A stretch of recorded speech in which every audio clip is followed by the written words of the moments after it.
COMELEC cannot substitute its discretion for the will of the people. Hindi pwedeng sila nagsasabi ng will. 2 milyon, hindi mo po proklama. Oh, nanalo. Vice Mayor, will of the people, hindi mo po proklama. Hindi pwede yun. The spring cannot rise higher than the source.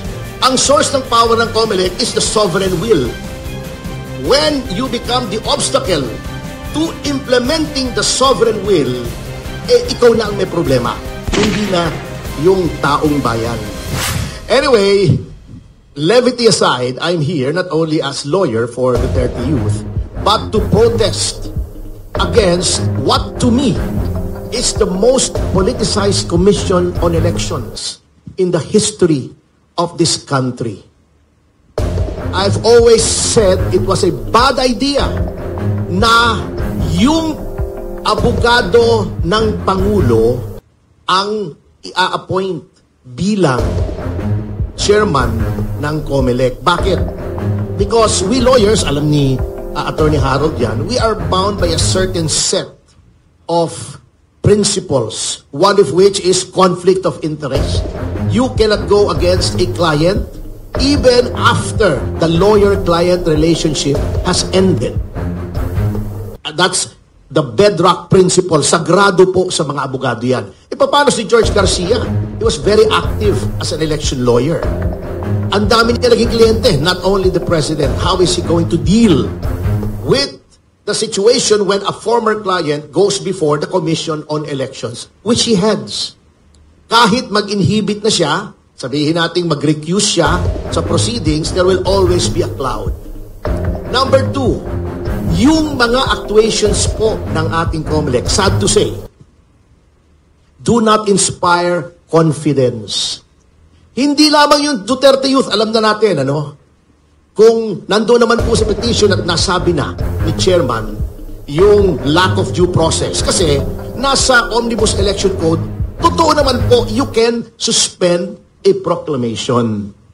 But only when evidence is strong.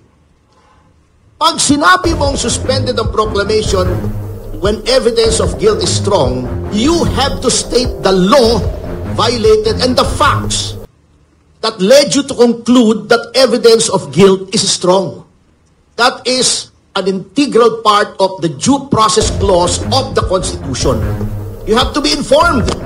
The law must inform you, it must hear you before it condemns you. Dito walang hearing.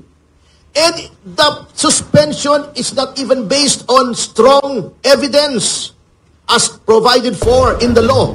It is based on serious allegations. Allegations. Sinabi na ng ating Korte Suprema, accusation is not synonymous with guilt. Serious allegations. Are you effing kidding me? Etong kasama natin sa SMNI, sinabi ko, oy, rapist ito. That is not a serious allegation. Nasaan ang proof ko? O ito, mamamatay tao ito, murderer. That is a serious allegation. Where is my proof? Ibig mo sabihin, he will have to face the consequences of the allegation just because it is serious. Plus, yung Equal Protection Clause, persons similarly situated must be similarly treated. Diba yung sa Akbayan, Gabriela? Serious allegations, recruitment para sa insurgency movement, armed insurgency kasi government, pinapatay na pulis sa sundalo, nagre-recruit ka, pati yung recruit na papatay. Hindi mo maseryoso yun? O bakit hindi suspend? The allegations are serious and the allegations were made by agencies of the government such as the NTF, LCAC, and the Office of the Solicitor General. Di ba maseryoso yun? Suspend mo rin. Di ba? O. Yan ang nangyayari. Aside from Duterte Youth, ang daming kapwitan na ginagawa ng ating COMELEC. Ito na lang. Ito, prime example. This good-looking guy beside me. He was ranting and raving about a defect in the process. Yung pagkonekta ng counting machine. Anong ginawa? Instead of addressing the concern, pinagdidimanda. Yung ba attitude ng COMELEC? Inasuhan, pinadidisbar, pinatatanggal as a certified public accountant. O, pinapadisqualify pa. Pero, yung sinasabi niyang problema na dapat huwag i-connecta, sinunod ng COMELEC. Di ba? Sinunod. problema mo, Mr. Garcia, susundin mo, ba't dinimanda mo? Tama naman pala. That is an explicit admission that he was right. Why is he facing charges? Why is he facing disqualification based on alleged fake news? O bakit ganon? Ito pa ha. Kita nyo kung anong double standard ng COMELEC. Sa Negros Oriental, si Janice Degamo, sapagkat kaalyado ng gobyerno, di ba? Saan ka nakakita? Iniimbestigahan ng Department of Justice yung murder ng asawa. Dapat quasi-judicial yung stand ng DOJ pag preliminary investigation. Iimbitahin mo sa party sa Malacanang yung widow, kasama yung presidente. Ang presidente, alter ego niya yung DOJ. Paano mong papafine si Tevez na walang probable cause? Nakikihalubilo ka doon sa complainant. Etong Negros Oriental, baka hindi nyo alam, pero hindi ina-adoption na ng COMELEC. Si Janice Degamo, mayor ng Pamplona, nasa 1st District. Tumakbo siyang congressman ng 2nd District. We all know that before you can run for Congress in a district, you have to be a resident there for at least 1 year. Paano yung mayor ng bayan na nasa 1st District, residente ng 2nd District? Di ba? Ibig mo sabihin, hindi siya residente ng 1st District, paano siya naging mayor doon? Wala siya ron. May disqualification, inaksyonan ba? Wala. Yun, obvious. Factual. The facts are not disputed. Dinisqualify ba? Hindi. Di ba? Yan ang problema sa COMELEC. In closing, the COMELEC should be the agency of the government which was elevated to a constitutional level. Kaya nga, impeachable lang yan May independent, 7-year term. Hindi pwedeng tanggalin.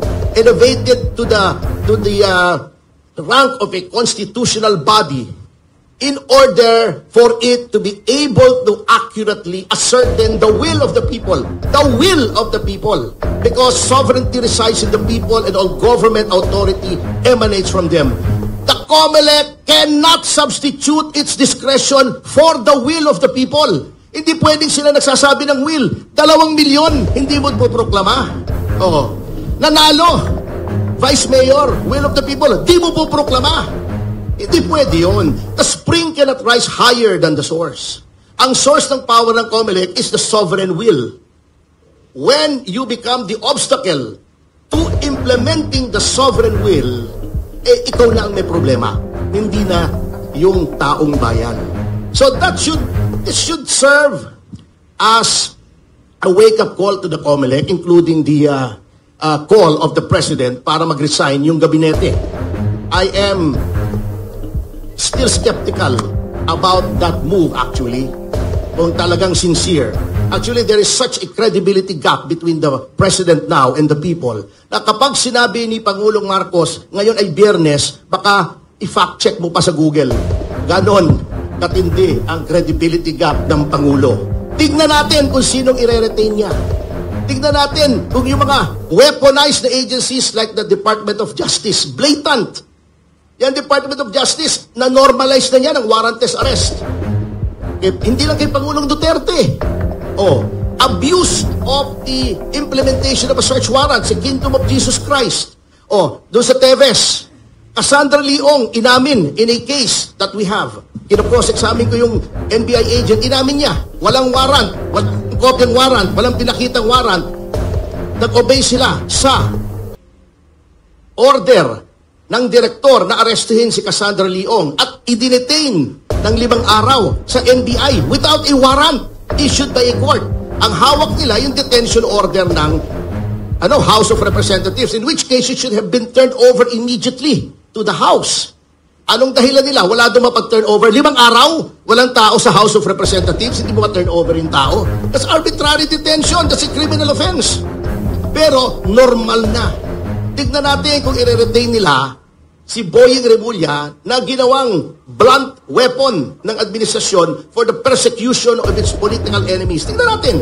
Depende sa i-retain ng Pangulo, makikita natin yung kanyang sincerity.